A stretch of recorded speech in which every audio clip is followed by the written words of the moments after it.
ஹோய், என்னடி பண்ணுற பொண்டாட்டி? Miss you. இன்னைக்கு காலையில் சீக்கிரமாக எழுந்து பாத்திரம் எல்லாத்தையும் கழுவிட்டேன், சமைச்சும் வச்சிட்டேன், பசங்களுக்கு சாப்பாடும் கொடுத்துட்டேன், ஸ்நாக்ஸுக்கு ஸ்மைலியும் வறுத்து வச்சிட்டேன்.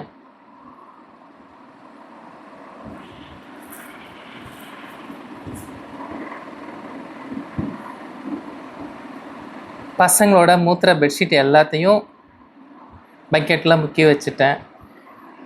4 o'clock துவைக்கலான் இருக்கிறேன்.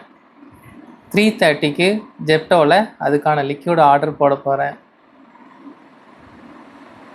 Miss you, love you.